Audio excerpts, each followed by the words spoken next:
क्षण कर्म चेतन बंधकारु कर्म के अवसान का, कह कर स्वरूप यथार्थ जग का जो किया उपकार है, उसके लिए जिन वाणी माँ को वंदना शत बार है, वंदना शत बार है, वंदना शत बार है।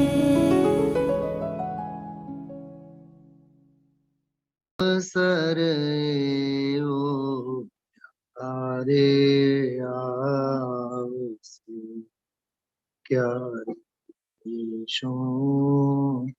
मायांतर निरंतर, सर्व संबंधनो बंधन क्षण छेदी, तब महत पुरुष ने जो अपूर्व अवसर यो क्यारे आवसे, अपूर्व अवसर यो क्यारे आवसे।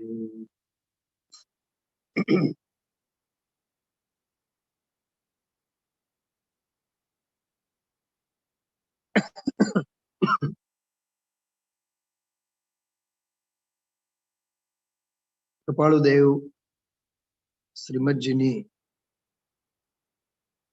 अध्यात्म रस झरती संयमनी, त्यागनी, वैराग्यनी अध्यात्म कविता पूर्व रचना अपूर्व अवसर पर આપણે સૌ છેલ્લા 6-7 દિવસથી સ્વાધ્યાય કરીએ છીએ। એક સપ્તાહ પૂરો થયો, આજે બીજો સપ્તાહ શરૂ થયો છે। સર્વ સંબંધનું બંધન તીક્ષ્ણ છેદીને, આ સૂત્રની આ લીટીની આ પંક્તિમાં આ લીટીમાં રહેલ મૂળ ભાવોની આપણે મીમાંસા કરીએ છીએ, વિચાર વિસ્તારથી વિશ્લેષણ કરીએ છીએ, વિચારીએ છીએ। એક તરફ જુઓ તો આત્મા અબંધ અસ્પૃષ્ટ છે, છતાં અનાદિ સંસ્કારવશ અનાદિ કશાયના સંસ્કારને લીધે, અનાદિ મોહને લીધે, પરદ્રવ્યોના સંસ્કારોને લીધે ક્યાંક ને ક્યાંક ક્યાંક ને ક્યાંક ક્યાંક ને ક્યાંક આ જીવ અટકતો આવ્યો છે। બેનશ્રીનો આવો બોલ છે, અનાદિકાળથી આ જીવ ક્યાંક ને ક્યાંક ક્યાંક ને ક્યાંક ક્યાંક ને ક્યાંક દ્રવ્ય ક્ષેત્ર કાળ આદિકમાં અટકતો આવ્યો છે। સ્વરૂપ અને સ્વભાવ છે અબંધ, પણ બંધન વિના આ જીવને ગમતું જ નથી। એ મોહનો મહિમા છે। દ્રવ્ય સ્વભાવ અબંધ, અને અબંધ દ્રવ્ય સ્વભાવની દ્રષ્ટિ નહીં હોવાથી પર્યાયે નાના પ્રકારના બંધન। કેવી રીતે આ વાતને આપણે સમજવું કે સમજાવવું? પળે પળે ઈ બંધનનું વેદન છે। અબંધના વેદનમાં એક સમય માટે પણ ગયો નથી, એટલે એકે આટો નહીં ટળ્યો। ખ્યાલમાં આવ્યું? પ્રાપ્ત પર્યાયની પ્રીતિ, પ્રાપ્ત સંયોગોની પ્રીતિ, જે કાલે આપણે પરમ દિવસે વાત કરી હતી કે અહો મને તો આ વાતની ખબર જ નહોતી. ટોડરમલજી સાહેબનું વાક્ય એના પછી બહુ માર્મિક વાત છે. હું તો પ્રાપ્ત પર્યાયમાં જ મોહાયેલો પડ્યો છું, પણ આ પર્યાયની સ્થિતિ તો અલ્પકાળની છે.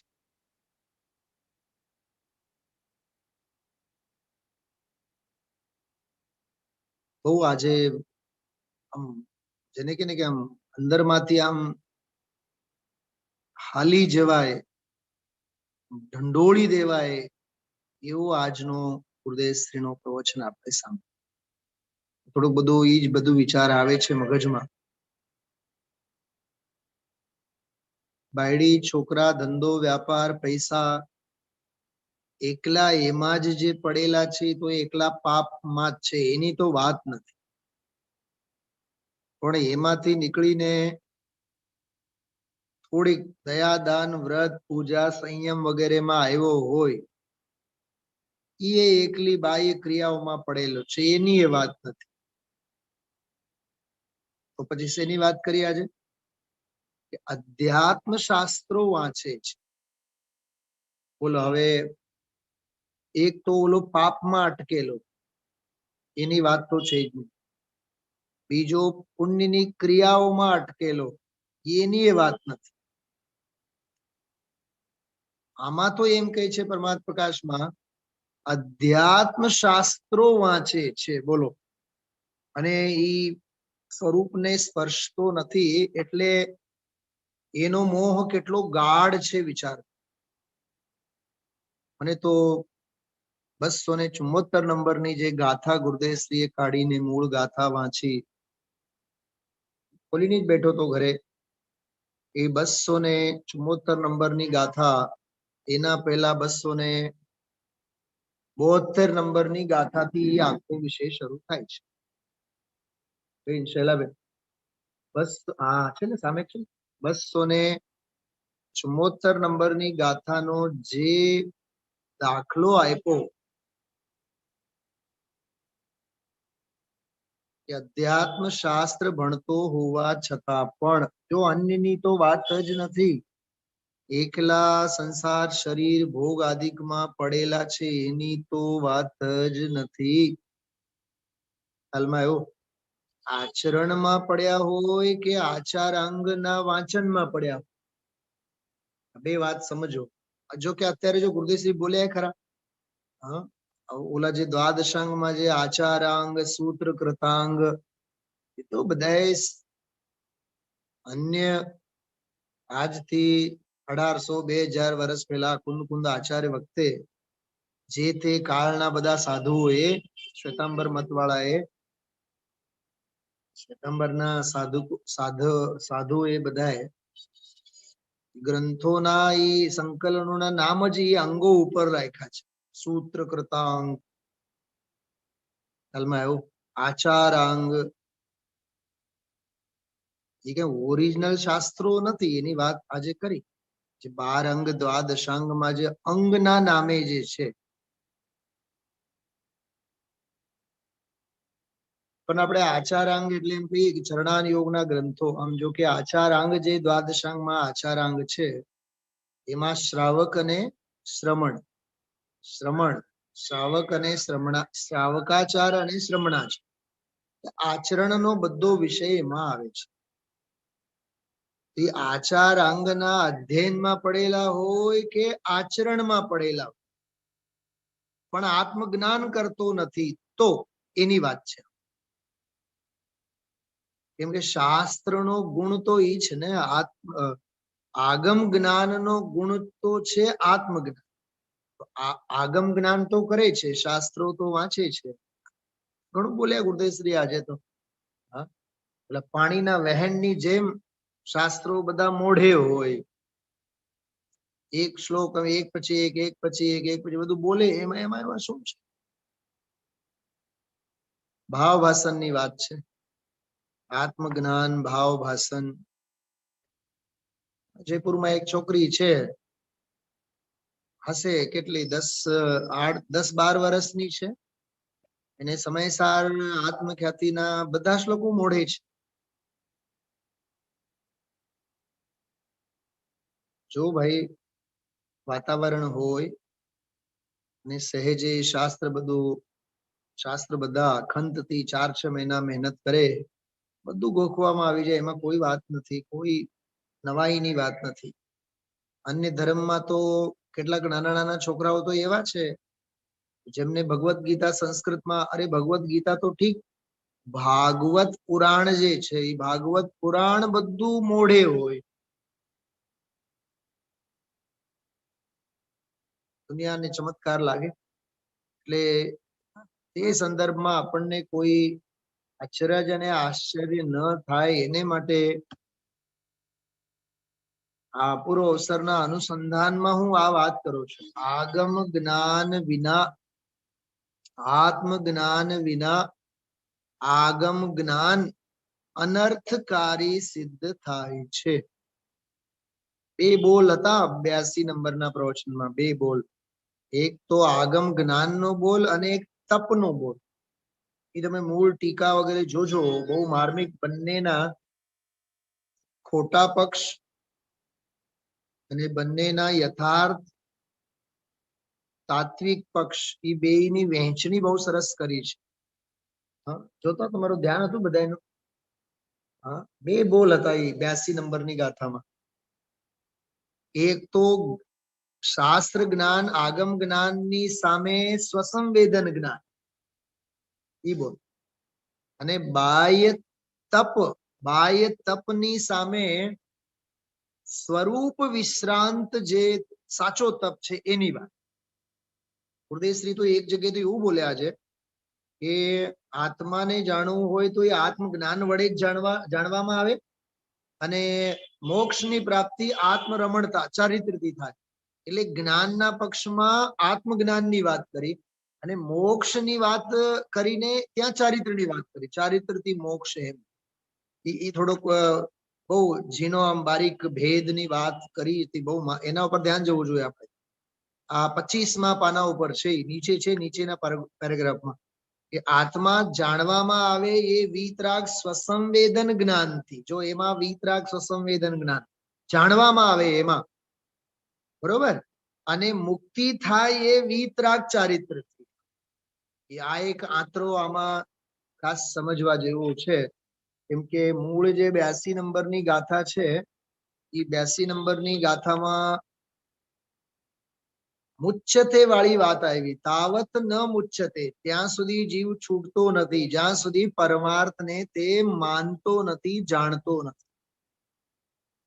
પ્રવચન સારમાં તો એક જગ્યાએ એવું લખ્યું છે, ભગવાન આત્મા જ પરમ પદાર્થ છે. પરમ પદાર્થ.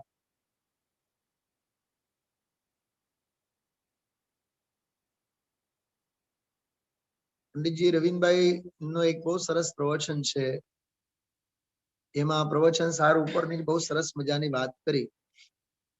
આમ બધા દ્રવ્યો ધ્રુવ છે, પણ આત્માને માટે આત્મા જ ધ્રુવ છે.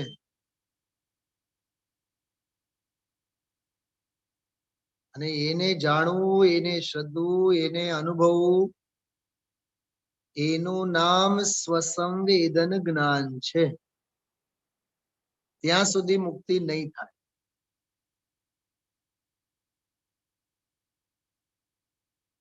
શાસ્ત્ર ને વાંચવું, શાસ્ત્ર ને ભણવું, એનું નામ શાસ્ત્રાભ્યાસ નહીં. શાસ્ત્ર વડે આત્માને ભણવું, એનું નામ શાસ્ત્રાભ્યાસ છે. ખ્યાલમાં આવ્યું? દાખલો આવ્યો નહીં આજે આ 82 નંબરની ગાથામાં? આમ વિચાર આવે આપણને ઘડીક. તો આપણને કહે ને કે ઓહો, આ તો જ્ઞાનનો દીપક છે, ને જ્ઞાનનો દીપક છે, ને જ્ઞાનનો દીપક છે. પણ તને દીપકનો મહિમા આવે, રત્નનો મહિમા નહીં આવે. જે રત્નને ઓળખવા માટે દીપક હતો. પકડી આજે એ વાત. પ્રદીપેન વિવક્ષિતમ વસ્તુ નિરીક્ષ. દીપક વડે વિવક્ષિત વસ્તુને જોઈને, ગ્રહિત્વા, ગ્રહણ કરીને, પ્રદીપસ ત્યજતે, દીપકને પછી છોડવામાં આવે. તથા શુદ્ધાત્મ તત્વ પ્રતિપાદક શાસ્ત્રેન, શુદ્ધાત્મ તત્વનો પ્રતિપાદન કરનાર શાસ્ત્ર વડે શુદ્ધાત્મ તત્વમ જ્ઞાત્વા આત્માને શુદ્ધાત્મ સ્વભાવને જાણીને ગ્રહિત્વા જો ગ્રહણ કરીને બે વાત છે આમાં, એક જાણવું અને ગ્રહણ કરવું. એટલે એક છે જ્ઞાનના અર્થમાં, બીજો છે ચારિત્ર. એટલે ગુરુદેવશ્રી એવી વાત કરી છે. જો આના જે પડઘા છે ને, આ ગાથાઓના જે મૂળ ભાવ, એ ભાવ ભાષણ હોવો જોઈએ. જો હું બે શબ્દ બોલું, નાની માં અને દાદી માં, આપણને ભાવ ભાષણ નહીં થાય? હા, સમજો ઘરે બે વડીલ હોય, હા આવ્યા હોય, સમજો માના માં પણ આવ્યા હોય, હા બા જેને કહો કે માની મમ્મી, નાની માં પણ આવ્યા હોય, દાદી માં તો હોય જ, પપ્પાની મમ્મી તો હોય જ હોય. હવે પપ્પા એમ કે જો બેટા જાઓ તો આ નાની ને આપી આવતો ને આ દાદી ને આપી આવ્યો તો, એ 4 વર્ષના બાળકના જ્ઞાનમાં ભાવ ભાષણ છે કે નાની કોને કહેવાય અને દાદી કોને કહેવાય, દાદા કોને કહેવાય, એ ભાવ ભાષણ છે કે નહીં? એને બાળકને ભાવ ભાષણ છે, શબ્દમાં રમતો નથી, શબ્દમાં બાળક રમતો નથી, વસ્તુનિષ્ઠ જ્ઞાનમાં રમે છે, પદાર્થમાં રમે છે. કાલે કે પરમ દિવસે મેં કીધું હતું, નાના બાળકને ગમે તે આપો ને, અરે ઝેરનો બાટલો આપો હાથમાં, તો એ શું કરશે બાળક? કાંઈ પણ આપો, સોફ્ટ ટોયઝ આપો, અરે હાથમાં પથ્થર આપો, પથ્થર, ચોકલેટ આઈસ્ક્રીમ ની વાત તો જવા દો, ખાવાની વસ્તુ એનો ભાગ એની વાત તો જવા દો, પણ એના હાથમાં ગમે તે આપો એ સૌથી પહેલા મોઢામાં નાખશે. એને પ્રાશન સિવાય બીજું કાંઈ સૂઝતું નથી, સેવન સિવાય બીજું કાંઈ સૂઝતું નથી. રાજા ભોજના દરબારની એક બહુ પ્રસિદ્ધ કથા છે, પ્રસંગ છે. કોઈ વિદેશી વેપારી આવ્યો, એક જેવા દેખાતી ઢીંગલીઓ, પૂતળીઓ લઈને આવ્યો, ઢીંગલીઓ લઈને આવ્યો, એક જેવી બિલકુલ. રાજાએ પૂછ્યું કે બોલ આ કેટલાના છે? એને કીધું એક છે એની કિંમત 1 રૂપિયાની છે, બીજો છે એની કિંમત 100 રૂપિયાની છે, ત્રીજું જે છે એની કિંમત 1 લાખની છે. રાજા બહુ ચોંકી ગયા, દેખાવમાં તો ત્રણેય એક સરખી છે, એકની કેમ આમ 1 રૂપિયાની કિંમત, બીજાની 100 રૂપિયાની, ત્રીજાની 1 લાખની કિંમત કેમ? બધા મૂંઝાઈ ગયા.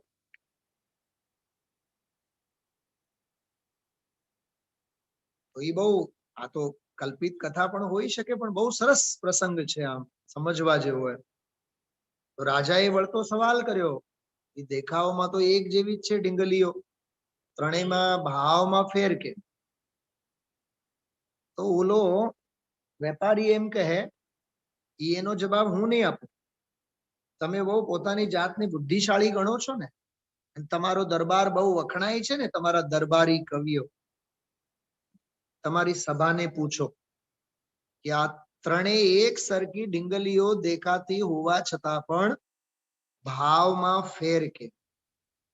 સમાનાહ પુત્તલિકાહ અસમાનાહ મૂલ્યાની, અસમાન મૂલ્ય કેમ છે?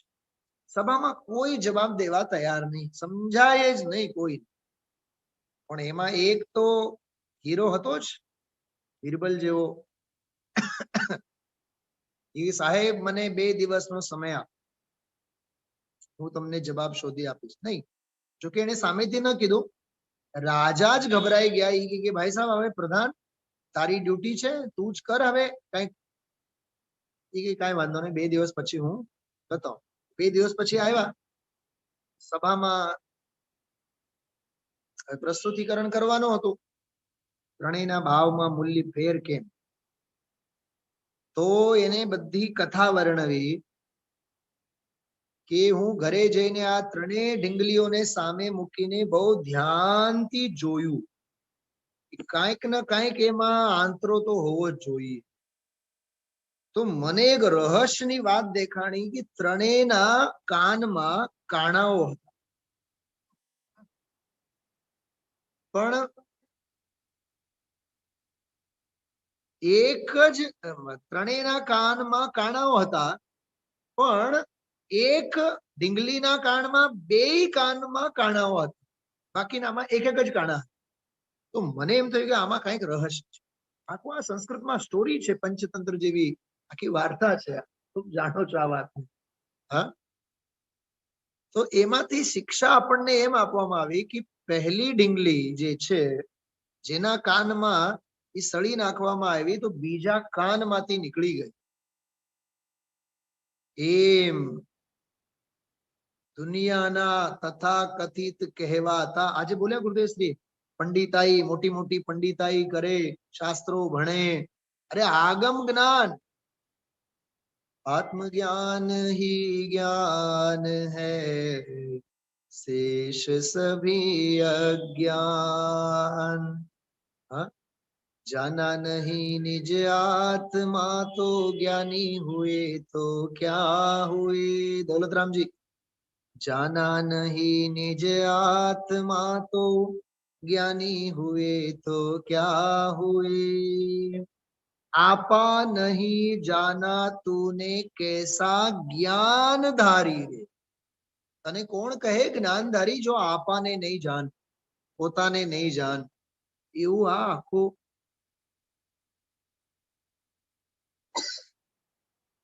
પ્રવચન સાર કીધું તમે. પ્રવચન સાર 232 નંબરની ગાથાથી 244 નંબરની ગાથા સુધીનો આખો આ દોહન કરેલો વિષય છે પરમાત્માકાશ.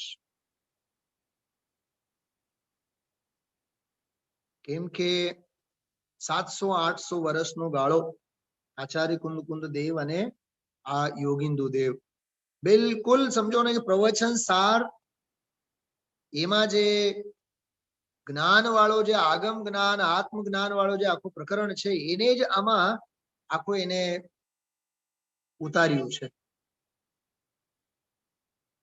આજે તો હજી કળશ મૂક્યો ગુરુદેવશ્રીએ તો 274 નંબરની ગાથા યાદ કરીને.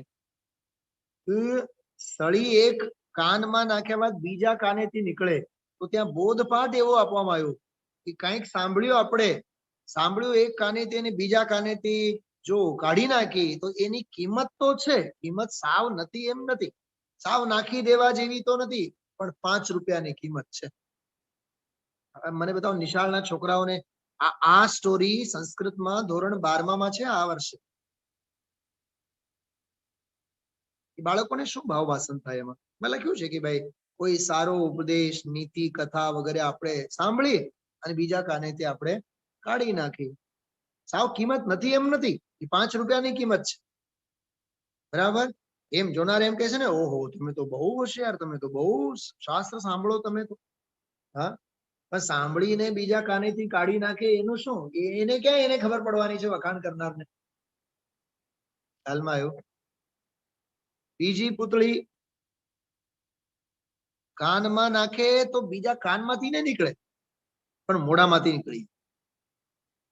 જો પહેલી કથા, પહેલી જે પૂતળી છે ને, એ શ્રોતાઓની વિસ્મરણ શક્તિની બલિહારીને બતાવવા માટે છે, અને બીજી જે પૂતળી છે એ કહેવાતા પંડિતોને માટેની વાત છે. સાંભળી લીધી અને તરત જ બીજાને માટે આપણે વાપરી લીધી, એમ બોલી નાખી, ઘોડામાંથી નીકળી ગઈ. એની કિંમત કે ચલો ભાઈ એ ઊંચા આસને બેસે, પંડિત કેવડાવે, શોલ ઓઢાડવામાં આવે, માન સન્માન મળે ને ગામ ગાંડું થાય. પણ કે ત્રીજી પુતળીના કાનમાં જયારે નાખ્યું તો એ ન કાનમાંથી નીકળી ન મોઢામાંથી નીકળી, એ પેટમાં ગઈ પાછી જ નહીં આવી. એટલે એની કિંમત લાખની છે. જો આમાં હું આ વાતને ઘટિત કરીને કહેવા માંગુ છું, સાંભળો. આમ નાખીને હિમાંશુભાઈ, આમ જે ગઈ ને એ ગઈ આગમ જ્ઞાન, અને અંદરમાં જે પેટમાં થઈને રહીને એ આત્મજ્ઞાન. કેમ કે આત્મજ્ઞાન જો નથી, માત્ર આગમ જ્ઞાન છે, એ અનર્થકારી છે. એમ લખ્યું છે, અનર્થકારી છે. એ આખો આ વિષય. અને તો ભાઈઓ, આ અપૂર્વ અવસરના સંદર્ભમાં એવા વિચાર આવતા હતા, કીધા હતા મેં લગભગ બુધવાર ગુરુવારે, અનાદિના કર્તા કર્મ સંબંધો તો નથી નથી નથી નથી જોતા. આગળ જતા નિમિત્ત નૈમિત્તિક સંબંધોની વાત કરીએ તો એ જોતા નથી, એનાથી એ કાંઈ દાળિયા વળવાના નથી. જો આપણે જૈન છીએ, હા, મંદિરમાં આવીએ છીએ, જીનવાણીના સત્સંગમાં આવીએ છીએ, સાધર્મીના સત્સંગમાં આવીએ છીએ, અરે ગુરુદેવશ્રીના ચરણોમાં આવીએ છીએ, આ બધા નિમિત્ત નૈમિત્તિક સંબંધો છે. પણ આવા નિમિત્ત નૈમિત્તિક સંબંધોથી પણ અંદરનું કામ થવાનું નથી. અંદરનું કામ તો પોતે જ કરવાનું થશે, કોઈ નિમિત્ત એમાં સાથ નિભાવવાનો નથી. સમયસારની 100 નંબરની ગાથા ઘરે વાંચી જોજો. 100 નંબરની ગાથા યાદ રહી જાય એવી છે. કર્તા કર્મ અધિકારમાં આવેલી ગાથા છે. 100 નંબરની ગાથામાં આચાર્ય દેવ ત્યાં ટીકામાં એમ લખે છે, પરદ્રવ્ય સાથે તન્મયતાનો પ્રસંગ આવશે, તેથી પરદ્રવ્ય સાથે ક્યાંય કરતા કર્મ સંબંધ નથી, અને નિત્ય કર્તાપનાનો સંબંધ આવશે એટલે નિમિત્ત નૈમિત્તિક સંબંધ પણ નથી. ને આમે નિમિત્ત કરતા તો નહીં, પણ નિમિત્ત તો ખરા ને. પણ નિમિત્ત ક્યારે કહેવાય? જ્યારે વસ્તુમાં કાર્ય થાય ત્યારે. નિત્ય કર્તૃત્વનો પ્રસંગ આવશે માટે નિમિત્ત નૈમિત્તિક સંબંધ પણ નથી. એવી અદ્ભુત આમ બે જ લીટીમાં માર્મિક સૂત્ર એમાં આપેલો છે. 100 નંબરની ગાથા. એટલે આખો આ જે વિષય છે, કર્તા કર્મ સંબંધને છોડવાની તો વાત ખરી, અનાદિકાળના નિમિત્ત નૈમિત્તિક સંબંધને પણ છોડવાની વાત કરી. હજી વાત સાંભળો, દેવ ગુરુ અને ધર્મ, બરાબર, દેવ શાસ્ત્ર ગુરુ કે દેવ ગુરુ ધર્મ, એની સાથે ખરેખર નિમિત્ત નૈમિત્તિક સંબંધ તો જ્ઞાનીને લાગુ પડે. અજ્ઞાનીને તો નિમિત્ત નૈમિત્તિક સંબંધે લાગુ નહીં પડે.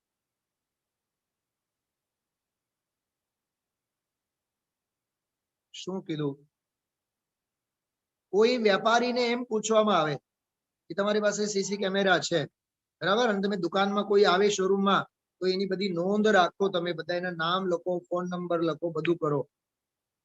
અને જોયું આપણે કે એમાં 50 ગ્રાહકોની એન્ટ્રી થઈ હતી, બરાબર. હવે જોજો હું શું પ્રશ્ન પૂછું છું. 50 ગ્રાહકો આવ્યા હતા, ઓકે. 50 માંથી 5 જણા ખરીદી કરી હતી, તો ગ્રાહક કેટલા આવ્યા? પોઈન્ટ સમજાય છે? 5 જ આવ્યા ને? કેટલો સરસ જવાબ આવ્યો આપણો, તત્કાળ આવ્યો ને જવાબ.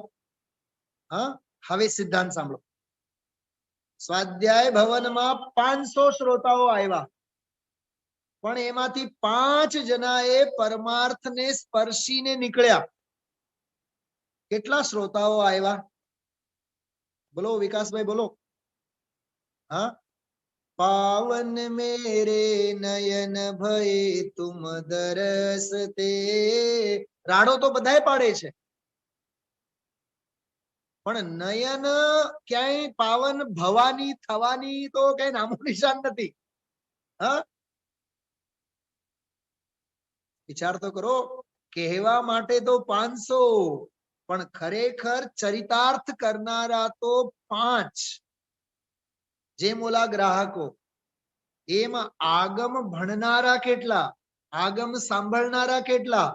હા, વાંચે પણ નહીં કરે વિચાર, તે નહીં સમજે સઘળો સાર. બોલો, આ શ્રીમદજીની કૃપાળુ દેવની વાત કેટલી કેટલી 100% છે. હા, એટલે દીવાનો કામ તો રત્નને દેખાડવાનું, અને દીવાની ભૂમિકા ત્યાં સુધી જ્યાં સુધી રત્ન જડે નહીં ત્યાં સુધી.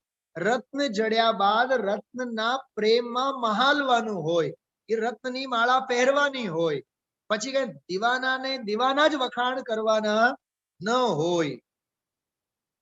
મને એવું લાગે છે શ્રીમદજીએ જે વાક્ય લખ્યું છે, સાંભળજો, શ્રીમદજીએ જે વાક્ય લખ્યું છે, ચોક્કસ 100% તમને કહું, આ વાક્યને આધારે જ ઓલું વાક્ય લખેલું છે, માર્ગ દેખાડીને શાસ્ત્રો અળગા રહે છે ને? કૃપાળુ દેવનું જ વાક્ય છે. એ આત્મ રત્નને દેખાડે અને શાસ્ત્રો અળગા રહે. હા, કેટલું કોમ્બિનેશન છે આમાં, આગમ જ્ઞાન અને આત્મ જ્ઞાનમાં. તો કર્તા કર્મ સંબંધની વાત તો દૂર રહેવા દો. હા, નિમિત્ત નૈમિત્તિક સંબંધની વાત તો દૂર રહેવા દો. અરે પુણ્ય પાપના સંબંધોને પણ દૂર રહેવા દો. કર્તા કર્મના સંબંધો દૂર રહેવા દો. ભોગતા ભોગના સંબંધો દૂર રહેવા દો. અરે અંદર આવીને આ મારા વ્યવહારે જ્ઞેય છે અને હું એનો જ્ઞાતા છું. એ જ્ઞાતા જ્ઞેય સંકર દોષની વાત પણ રહેવા દો. સમયસારના બે સંબંધોની મેં વાત કરી હતી, લખી રાખ્યું હોય કદાચ તમે લોકો યાદ કરું છું ફરીથી. ભાવક ભાવનો નિષેધ અને જ્ઞાયક જ્ઞેયનો નિષેધ. હા, 35, 36, 37, 38 આ ગાથાઓમાં જ્ઞેય જ્ઞાયક સંકર દોષ, ભાવ્ય ભાવક સંકર દોષ, આ બધા સમયસારનો હાર્દ છે. સંબંધો કોઈ કરતા કોઈ મારે જોતા નથી. એનું નામ છે અહીંયા સર્વભાવથી. હા, સર્વ સંબંધનો બંધન તીક્ષણ છેદીને. યાદ છે શનિવારનો સ્વાધ્યાય? તીક્ષણ શબ્દનો અર્થ શું કર્યો તો પ્રકાશભાઈ? લખી રાખ્યું છે. ન દ્રવ્ય સંબંધ, ન ક્ષેત્રે સંબંધ, ન કાળે સંબંધ, ન ભાવે સંબંધ. દ્રવ્યથી એ સંબંધ જોતા નથી, કાળથી એ જોતા નથી, ભાવથી એ જોતા નથી. હા, એના માટે ભાલીલ સાહેબ એક બહુ સરસ દાખલો આપે કે સમજો કોઈ શેરીમાં રહેતા હોય અને આપણો મકાન ત્યાં રહેતા હોય 25 વર્ષ. હા, અને હવે બીજા એરિયામાં આપણે ગયા હોય. શહેરમાં જયારે આવે ને તો રહી રહીને મન થાય. શું મન થાય? ઓલા જૂના મકાનની મુલાકાત લઈને આવીએ. હા, પંચનાથમાં આવ્યા એટલે કઈ દિવાનપરા ભૂલાઈ જાય? રહી રહીને યાદ આવે ને દિવાનપરા. અમે અહીંયા 30 વર્ષથી રહ્યા છીએ ને અમારું નાનપણ આમાં ઉછરેલું છે. હા, પણ ભાવિ તો સિદ્ધોના ખોળામાં ઉછેર ને. ભાવિ તો મુનિ ભગવંતોના ખોળામાં ઉછેર ને. તું 3 લોકના નાથ સિમંદર ના ચરણોમાં ઉછેર ને. પણ નહીં, ઓલા સંસ્કાર.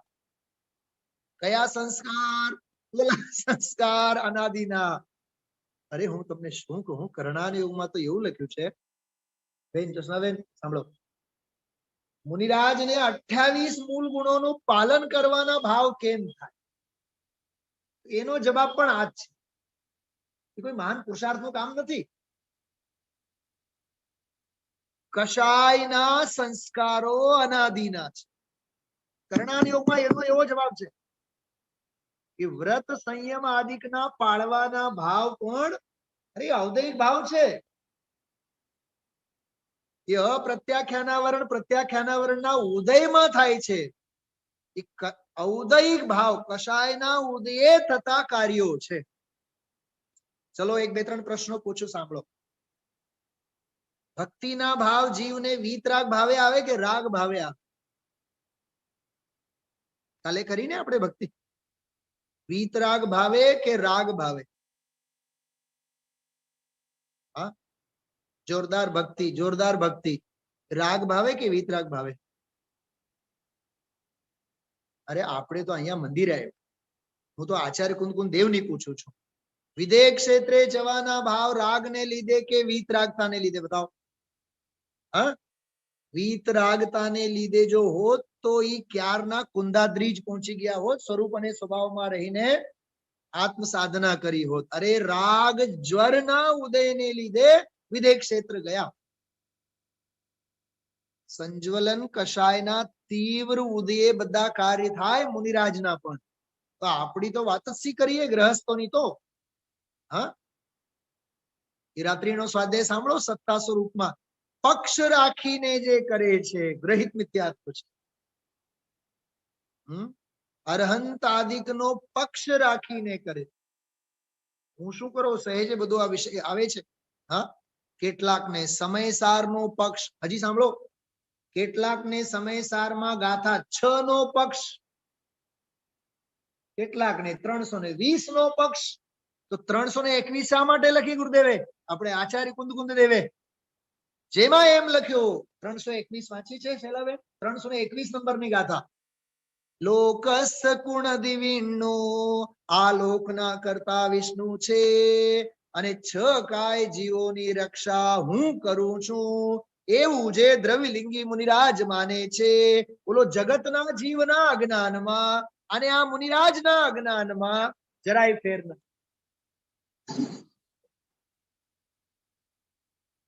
તો શા માટે 321 લખી? આ 274મી શા માટે લખી બતાવો? આજે જ ગુરુદેવશ્રીએ દાખલો આપ્યો. 274 274 નંબરની ગાથા.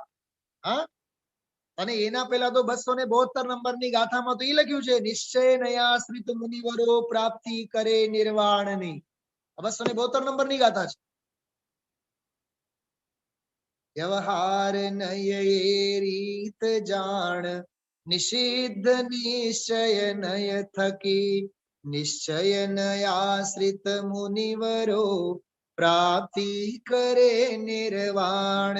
શાંતિથી બેસીને આગળ પાછળની ગાથાઓ વાગોળો, વિચારો.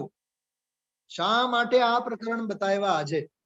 હા, તું ઓગે ઓગે શાસ્ત્રો જ વાંચતો રહીશ, એના ને એના જ વિકલ્પો કરતો રહીશ, તો શુદ્ધાત્મ તત્વમાં વિશ્રાંત થવું, સ્વરૂપમાં લીન થવું, આત્મ જ્ઞાન થવું, ઈ આગમ જ્ઞાનનો ગુણ છે.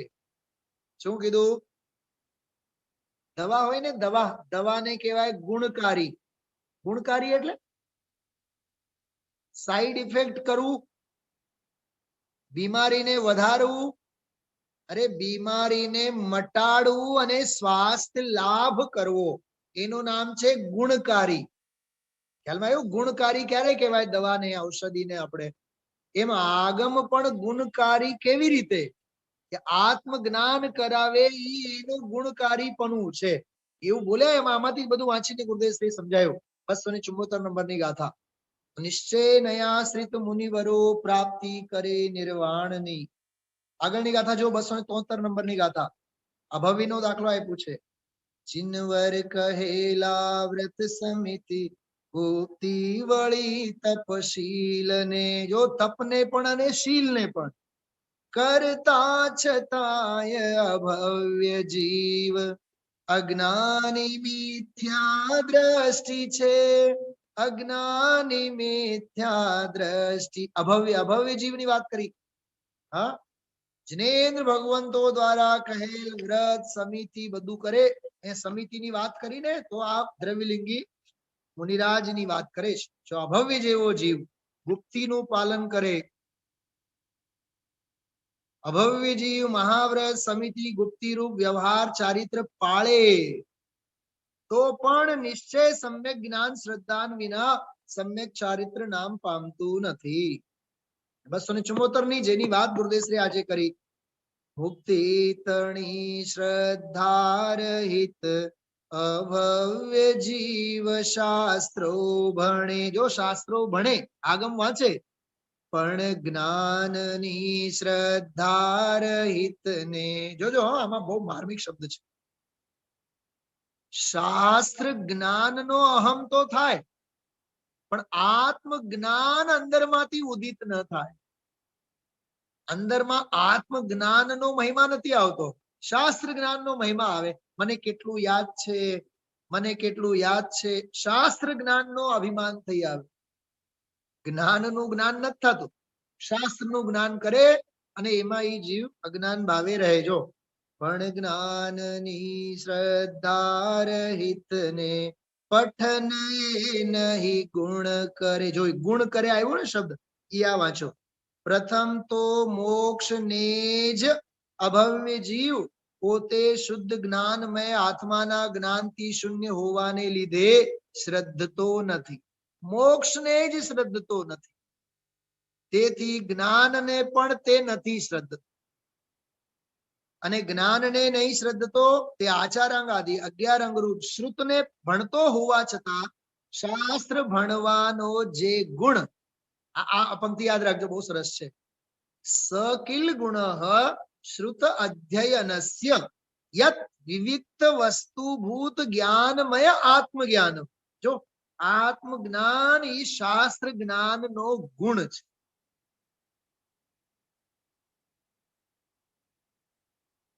કેવી સરસ વાત છે. હા, ક્ષયોપશમ જ્ઞાન વધારવા માટે શાસ્ત્ર જ્ઞાન નથી.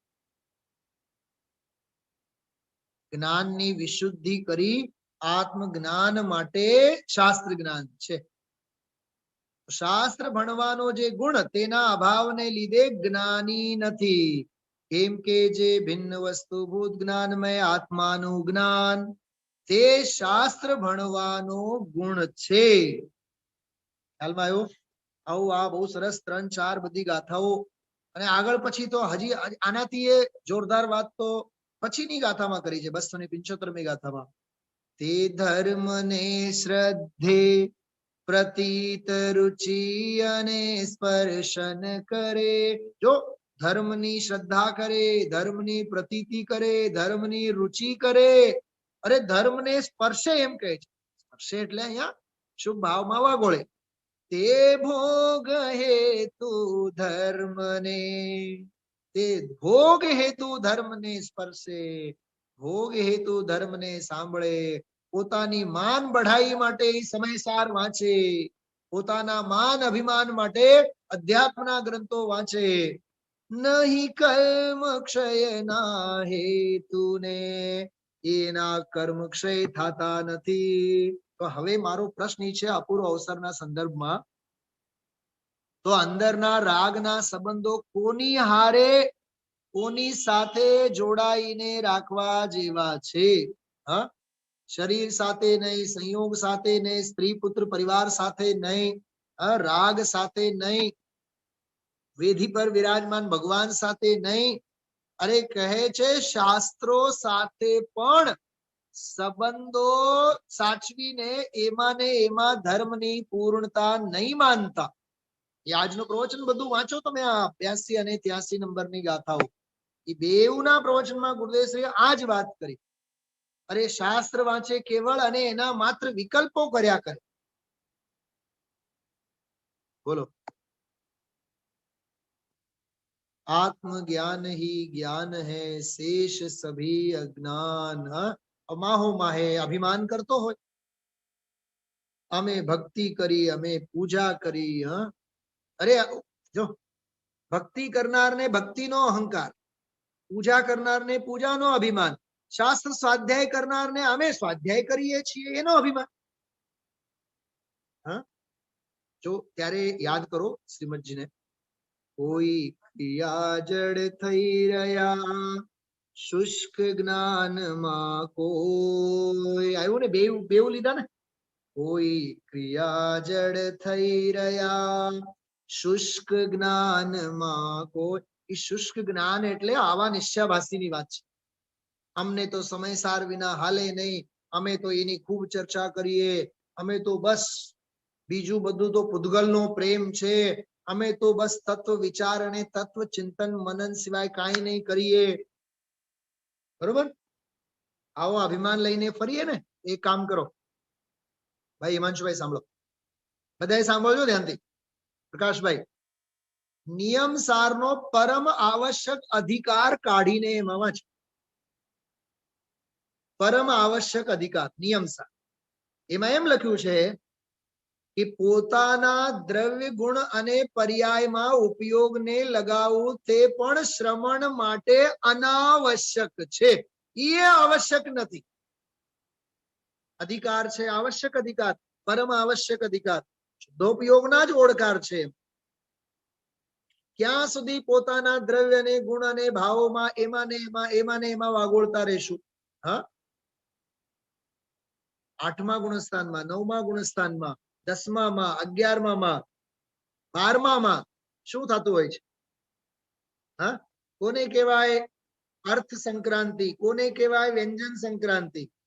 આ બધા શુક્લ ધ્યાનની પરિણતિ છે. શુક્લ ધ્યાનની દશામાં દ્રવ્યથી દ્રવ્યાંતર, દ્રવ્યથી ગુણાંતર, ગુણથી પર્યાયાંતર, પર્યાયથી દ્રવ્યાંતર, એ શુક્લ ધ્યાનમાંની અંદરમાંની દશા છે. પણ એટલી દશા માત્રથી કેવળ જ્ઞાન થવાનું નથી. હા, આ શાસ્ત્રો વાંચ્યા, આ શાસ્ત્રો વાંચ્યા, મને તો હું ખરેખર મને તો વૈરાગ્ય આવે. ખરેખર અંદરમાં બહુ ફીલ થાય એ વાતને. જયપુરમાં જયારે હતા ત્યારે લગભગ 15-20 ગ્રંથો બધા મોઢે કરેલા, 1000-2000 રૂપિયાના ઇનામો મળેલા, પણ આજે બધા મોડે છે. આજે તમે મને કહો 415 ગાથા ગાઓ, તમે ગાઈને બતાવો. પ્રાકૃત પણ ગોખી હતી, હિન્દીમાં એ ગોખી હતી. હા, હવે ઈ ગોખન પટ્ટી અત્યારે છે બધું? વિચાર તો કરો. સમય જતા ભાઈ, જો એમ લખ્યું છે, સમય જતા શાસ્ત્ર જ્ઞાન પણ વિસરાઈ જાય છે. સમય જતા જડ મૂળ વાળા ઝાડવાઓ પણ બધા પડે છે. જો અહીંયા મારી સામે જ આ દેખાય, સામે જો આ જે ઝાડવો છે કેવો આમ બિલકુલ જાણે કે પેરેલિસિસ ના હુમલો આવ્યા હોય, કે સાવ કેન્સર નો રોગ આઈસીયુ માં ભરતી હોય એવી દશા છે. અરે સમય જતા જડ મૂળ વાળા ઝાડવાઓ પણ બધા પડી જાય છે. અંદરમાં યથાર્થ તત્વના સંસ્કાર શ્રદ્ધાના ધોરણે, જ્ઞાનના ધોરણે હોવા જોઈએ. બહુ અદ્ભુત વાતો છે. અટકવાના ઘણા સ્થાન છે.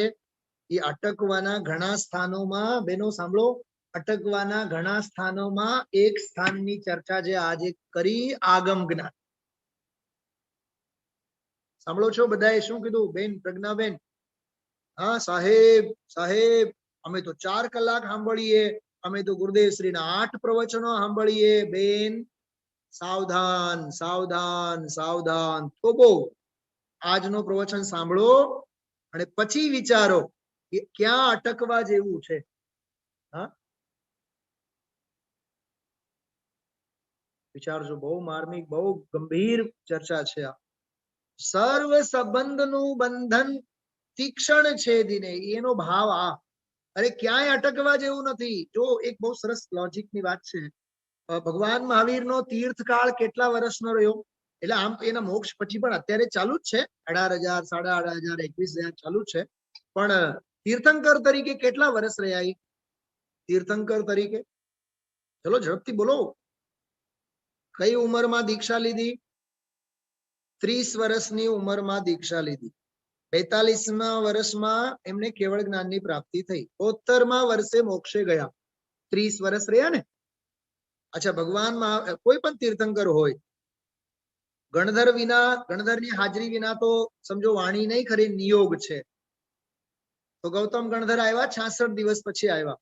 પછી 66 દિવસ પછી આવ્યા હોય, પણ 30 વર્ષ સુધી જે કાંઈ પણ એમની વાણી કરતી રહી, સવાર બપોર સાંજ, એકે સભામાં એમની ગેરહાજરી નહોતી. ઓકે, આ વાત તો કન્ફર્મ ને? હવે એ 30 વર્ષમાં ગણધર ભગવાનને ક્યારે કેવળ જ્ઞાન થયું? કા ન થયું? કેમ ન થયું? કોઈ વિચાર આવે છે? ધવલામાં એની ચર્ચા છે. જ્યાં સુધી તીર્થંકર ભગવાનની વાણી સાંભળવામાં ઉપયોગ છે ત્યાં સુધી કેવળ જ્ઞાન નહીં થાય. એ શુક્લ ધ્યાનની દશા જ નહીં આવે એની. એ સ્વરૂપની જે રમણતા હોવી જોઈએ થાશે જ નહીં. ચલો વિકાસભાઈ, તમને પૂછું છું, હવે પૂછું, ગુરુદેવ શ્રીને ક્યાં સુધી સાંભળતા રહેવાનું આપણે?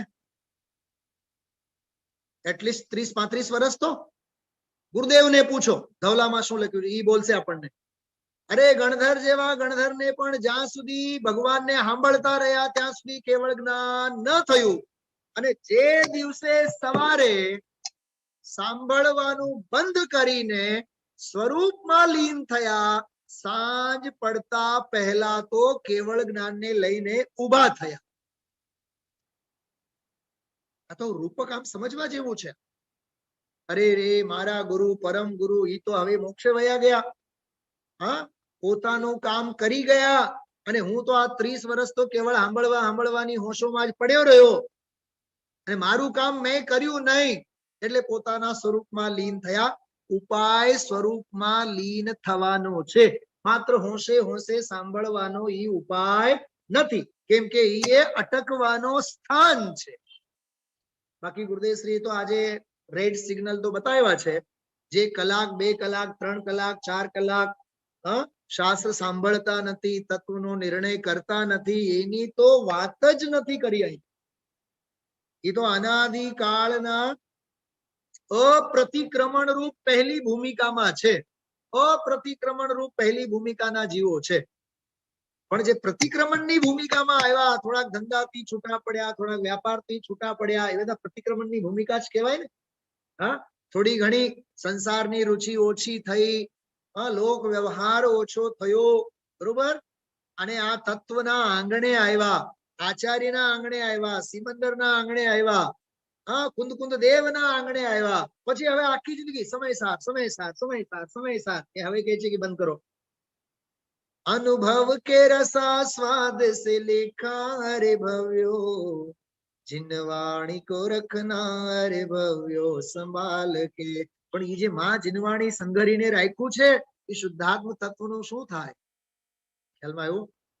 એવી અંદરની દશા, એવો અંદરનો અવસર, એનું નામ અપૂર્વ અવસર છે. વિકલ્પ માત્રથી मैं रंग राग से भिन्न भेद से भी मैं भिन्न निराला हूँ. समझाणो? मैं रंग राग से भिन्न भेद से भी मैं भिन्न निराला हूँ. एम निरंतर जगत थी अड़गा रहो, संयोगो थी अड़गा रहो. अरे समो शरण માં અસંખ્યાત જીવો એવા હોય. પહેલી સભા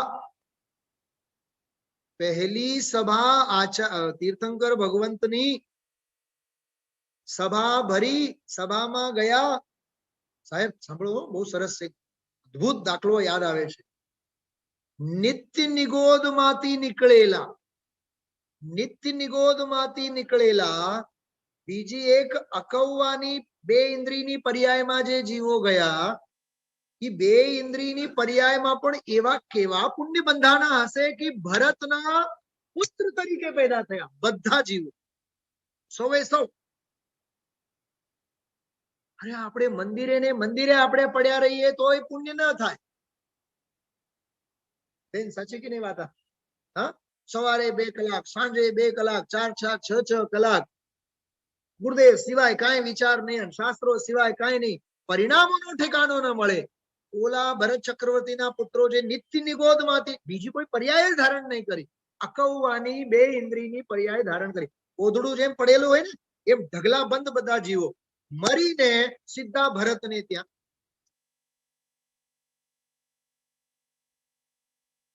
સાત લાખ પૂરબદી સુધી તો દીક્ષા નહોતી લીધી. જયારે ભરતે દીક્ષા લીધી હોય, ભરતની તૈયારી હોય, અથવા આદિનાથ ભગવાનને જયારે 84 લાખ વર્ષનો આયુષ, 83 લાખ પૂરબ સુધી તો એને કેવળ જ્ઞાન નહોતું થયું ને. 83 લાખ પૂરબ સુધી નહોતું થયું, તો ત્યાં સુધી ઓલા સૌ પુત્રો જે હશે મોટા તો થયા હશે ને. 1 લાખ 2 લાખ 4 6 લાખ 10 20 લાખ ની તો પૂરબની ઉંમર હશે કે નહીં? 7,56,000 કરોડ વર્ષ એટલે એક પૂરબ. તો મોટા તો થયા હોય ને કેટલા? એક તો બે ઇન્દ્રિયની પર્યાયમાં કેવા પરિણામો કર્યા હશે, જે ભરતને ત્યાં પટરાણીઓના કુખે જન્મ્યા. વિચાર કરો. અને જન્મ્યા બાદ પણ બોલ્યા નહીં, બોલ્યા નહીં, બોલ્યા નહીં, બોલ્યા નહીં તો બોલ્યા જ નહીં. બોલ્યા તો આદિનાથ ભગવાનની સામે બોલ્યા કે પ્રભુ, અમને જૈનેશ્વરી દીક્ષાના ભાવ છે, આપની આજ્ઞા હો તો અમે જૈનેશ્વરી દીક્ષા લઈએ. જો કે કોઈ આજ્ઞા બાજ્ઞા માંગવાની વાત નથી હોતી ત્યાં, આવો વ્યવહાર જ સમોશરણમાં નથી હોતો. સીધા બોલ્યા તો ઓમ નમઃ સિદ્ધેભ્ય જૈનેશ્વરી પારમેશ્વરી ભગવતી જીન દીક્ષા લીધી. ઘણી વખત મને વિચાર આવે, બોલવું હોય તો એવું બોલો ભરતના પુત્રોની જેમ. પ્રકાશભાઈ, આ બોલ બોલ બોલ બોલ બોલ બોલ કરવાનો કાંઈ અર્થ નથી, કાંઈ દાળિયા વળવાના નથી. બોલવાના ભાવે થાય તો ભરતના પુત્ર જેવા ભાવ. જીવનભર મૌન. અરે તીર્થંકરોનું તો સમજાય છે કે દીક્ષા લીધા બાદ મૌન રહે છે, પણ એ ભરત ચક્રવર્તીના પુત્રો એવા. એક તરફ તો સૌ પુત્રો દીક્ષાની તૈયારીમાં, અને એક પુત્ર તો 363 મત ચલાવવાના ચક્કરમાં. બોલો, જેવી ગતિ તેવી મતિ. મરીચની વાત કરું છું. હા, 100 પુત્રો દીક્ષા લેવાની તૈયારી. જે નિત્ય નિગોદ માંથી એક બીજી પર્યાય કરીને આવ્યા ઈ, અને એક જીવ પુરુ રવાની ભીલની પર્યાય વાળો જીવ, આદિનાથના પહેલાનો જીવ, ભગવાન મહાવીરનો મરીચીનો જીવ, જે ભરતના પુત્ર તરીકે છે, બોલો. જેના તે અને ઓલા 100 પુત્રો એ ચક્રવર્તીના પુત્રો, મરીચી પણ ચક્રવર્તીનો પુત્ર, પણ ચક્રવર્તીના પુત્ર હોવાથી કઈ બાપની ગાદી મળી જાય એવું છે નહીં. વિચાર આવે છે, જેવી ગતિ એવી મતિ. એટલે ભાઈ આ અપૂર્વ અવસરનો આ છંદ જે છે આપણને હૃદયના ફાટકો ખોલી નાખે. ક્યાં ક્યાં સંબંધો માનીને આપણે બેઠા છીએ. કર્તા કર્મના, નિમિત્ત નૈમિત્તિકના, કર્તા ભોગતાના, ભોગતા ભાવ્યના, જ્ઞાય જ્ઞેયના, ભાવ્ય ભાવકના, નિમિત્ત નૈમિત્તિકના, આ બધા સંબંધો ઈ તો શાસ્ત્રોમાં જો કહેલા છે. અહીંયા તો વાત કરે છે કે ભાઈ આ અમારી જીનવાણી છે, આ અમારું શાસ્ત્ર છે, અમે આને વાંચીએ છીએ. ભાઈ સાહેબ, એ આગમ જ્ઞાન સાથેના પણ સંબંધોને હવે મૂક અને અંદરમાં આત્મ જ્ઞાન સાથેના સંબંધોને જોડ. તો સમજી લેજે, શાસ્ત્રમાં લખ્યું છે સમયસારમાં, તને અંદરમાં સાક્ષાત અતિન્દ્રિય આનંદનો અનુભવ આવશે. માં પ્રાક્ષી એવું લખ્યું છે. બીજાને તારે પૂછવાની જરૂર નથી. અપૂર્વ અવસર એવો ક્યારે આવશે, ક્યારે થઈશું બાયાંતર નિર્ગ્રંથ જો.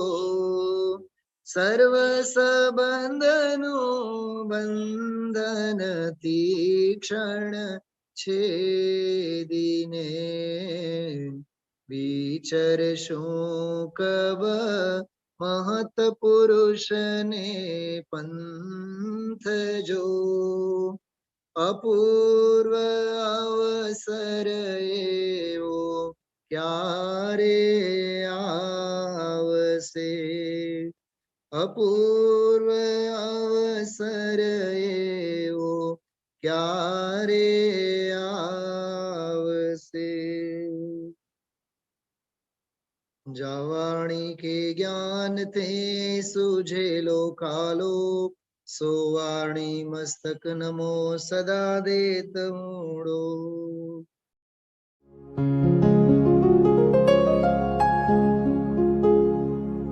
निज निधि निज में बताए, यह अनंत उपकार है उसके लिए जिन वाणी माँ को वंदना शत बार है, वंदना शत बार है, वंदना शत बार है.